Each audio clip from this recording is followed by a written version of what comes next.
umumnya yaitu dikenal dengan spons, ialah hewan yang mempunyai sel banyak atau metazoa, paling sederhana atau primitif, sebab kumpulan sel-selnya belum terorganisir dengan baik, serta belum mempunyai organ maupun jaringan sejati.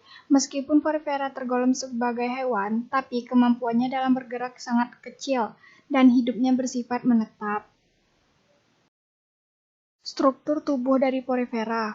Tubuh porifera memiliki struktur diploblastik atau memiliki dua lapis, yaitu lapisan luar berupa lapisan epidermis terdiri dari pinakosit, memiliki bentuk sel-sel poligonal dan tersusun secara merapat.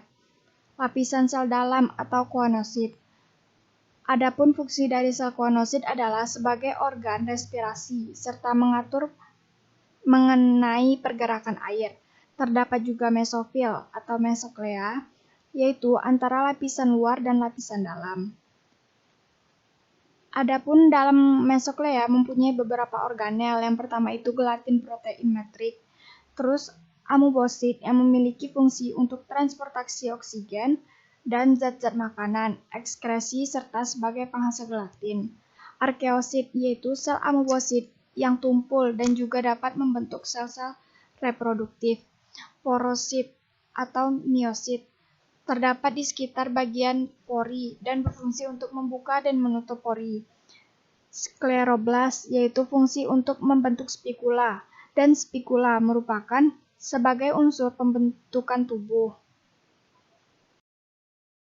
Berikut adalah gambar struktur tubuh porifera yang terdiri dari oskulum, sel epidermis, sel leher, spikula, pori-pori, amubosit, spongosol, dan pori-pori inkuren.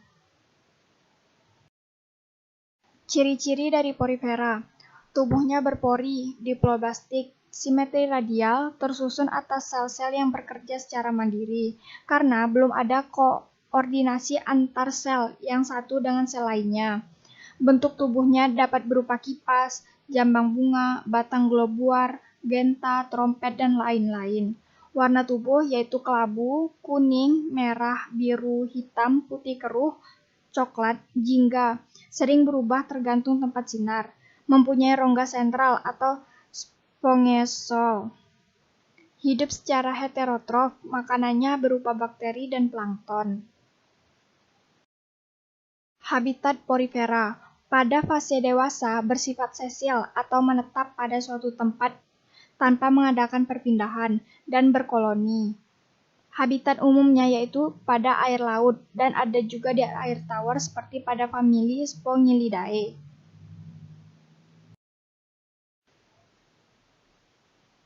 Sistem reproduksi porifera. Porifera memiliki dua sifat yaitu monoecious atau hermaprodit dan dioecious. Reproduksi porifera dibagi atas dua cara, yaitu secara seksual dan aseksual. Perkembangan secara seksual pada cara ini belum dilakukan dengan menggunakan alat kelamin khusus, baik itu ovum maupun spermatozoid. Adapun ovum dan spermatozoid yang berkembang melalui sel-sel amubosit, khususnya disebut juga dengan arkeosit. Berkembang secara aseksual, yaitu memisahkan diri dari induknya dan hidup sebagai individu baru dengan membentuk tunas atau kuncup ke arah bagian luar. Pada umumnya, porifera yang hidup di air tawar melakukan cara dengan membentuk kuncup ke arah dalam sebagai penyesuaian diri terhadap lingkungan yang kurang menguntungkan baginya. Dapat dilihat pada gambar di samping. Proses pencernaan makanan pada porifera terdiri atas dua sifat, yaitu holozik, mengambil makanan dari lingkungan sekitar dalam bentuk padat, dan saprozik, yaitu mengambil makanan dari organisme yang sudah mati. Prosesnya itu yaitu makanan yang masuk ke dalam tubuh porifera akan diubah menjadi bagian terkecil, yaitu partikel, yang akan menempel pada kolar, dan kemudian mikrofil koanosit bekerja sebagai filter. Setelah makanan disaring oleh filter, vakuola akan mengolah makanan melalui bantuan berupa enzim pencernaan, yaitu karbohidase, protease, lipase. Setelah itu, vakuola melakukan gerakan siklosis, mengedarkan sari-sari makanan di dalam sel koanosit. Pada tahap akhir, zat-zat makanan tersebut akan disalurkan secara difusi dan osmosis oleh amoebosit menuju sel-sel tubuh.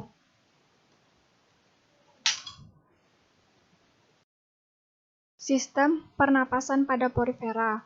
Porifera memiliki alat pernapasan, yaitu sel pinakosit merupakan sel yang terletak di bagian luar, dan koanosit merupakan sel yang terletak di bagian dalam. Dapat dilihat pada gambar di sebelahnya. Ada pula prosesnya, yaitu kedua sel tersebut bertugas untuk menangkap oksigen yang kemudian akan disalurkan ke seluruh tubuh porifera, sesuai dengan fungsi dari sel-sel amoebosit. Secara klasifikasi, porifera dibagi menjadi 4 kelas. Kelas yang pertama itu Calcarea, spicula, berbentuk seperti kapur, memiliki tipe monakson, triakson, dan tetrakson, mempunyai bagian permukaan tubuh yang berbulu. Pada kelas ini dibagi menjadi 2 ordo. Ordo yang pertama berupa ordo Homozoela, memiliki tipe askonoid, memiliki dinding tubuh yang tipis. Contohnya itu pada spesies Leucosolenia variabilitas.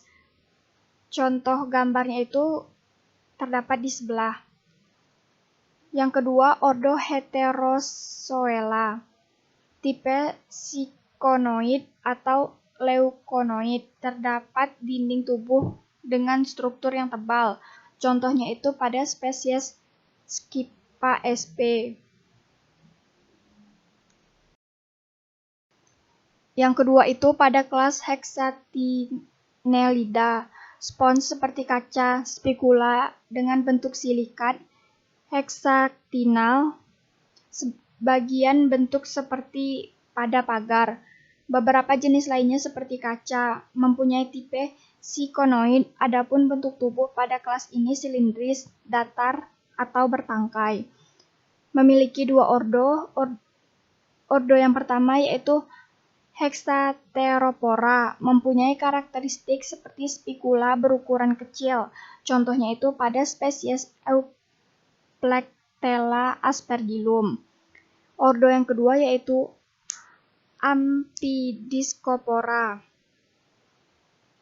Ordo ini memiliki spicula dengan ukuran yang kecil serta mempunyai kiat-kiat pada kedua bagian setiap ujungnya. Contohnya itu pada spesies Alunema conus. Kelas yang ketiga yaitu kelas Demospongiae. Terdapat subkelas yaitu pada subkelas Tetractinellida. Ciri-cirinya yaitu spicula memiliki bentuk tetrakson atau kadang tidak ada, mempunyai bentuk tubuh bulat atau datar dengan tanpa adanya percabangan tubuh, dan terdapat di perairan yang dangkal. Terdapat pada ordo Myxospongia, contohnya itu pada spesies Oscarella sp. Yang kedua itu ordo Carnosa, dengan ciri-ciri memiliki spikul dengan bentuk tetrakson, memiliki ukuran yang hampir sama dengan yang lain. Contohnya itu pada Placina placortis. Contohnya itu pada spesies Placina monolopa. Yang ketiga, ordo Choristida. Karakteristiknya itu memiliki spicula berbentuk tetrakson dan ada 2 macam ukuran, yaitu besar dan kecil. Contohnya itu pada ordo Tenea dan Geonida. Contohnya pada spesies Tenea muricata.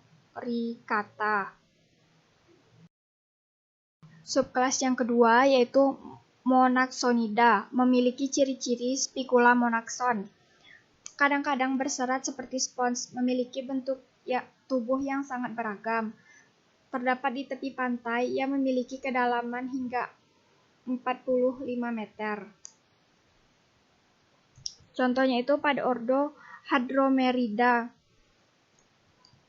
Spicula yang besar dengan terpisah. Contohnya itu pada spesies Cliona celata. Yang kedua, ordo Halichondrida memiliki ciri-ciri dengan mempunyai spikul yang besar dan memiliki serat seperti spons. Contohnya itu pada spesies Halichondrida panicea. Yang ketiga, ordo Poecilosclerida, spikul yang berukuran besar dengan diikat pada serat spons. Contohnya itu pada spesies Microcyanni armata. Ordo yang keempat yaitu Haplosclerida, terdapat spikul dengan ukuran yang besar. Umumnya tidak ada yang mempunyai spikul yang berukuran kecil. Contohnya itu pada spesies Halichiona sp.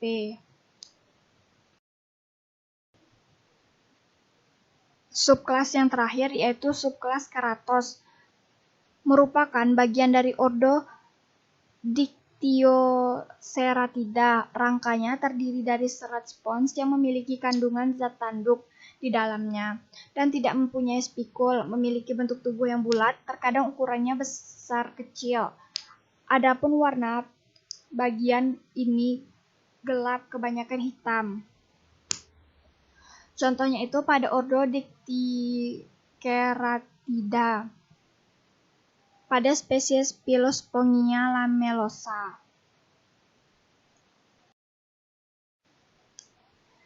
Yang terakhir yaitu kelas Sclerospongiae. Coralline spons atau karang spons ini berbeda dari spons kelas lain. Karangnya rangka CaCO3 yang dihasilkan oleh spons karang atau aragonit terjalin di dalam serat-serat spons sampai terlihat hampir sama dengan batu koral. Kelas ini memiliki ciri spikul silikat. Monoksan merupakan jaringan yang hidup yang berbentuk lapisan tipis mengelilingi rangka apur. Adapun ukurannya memiliki diameter kurang lebih 1 meter. Contohnya itu pada ordo Agelacida, pada spesies Keretoporella nicholsoni. Sekian dari video pembelajaran saya akhiri dengan wassalamualaikum warahmatullahi wabarakatuh.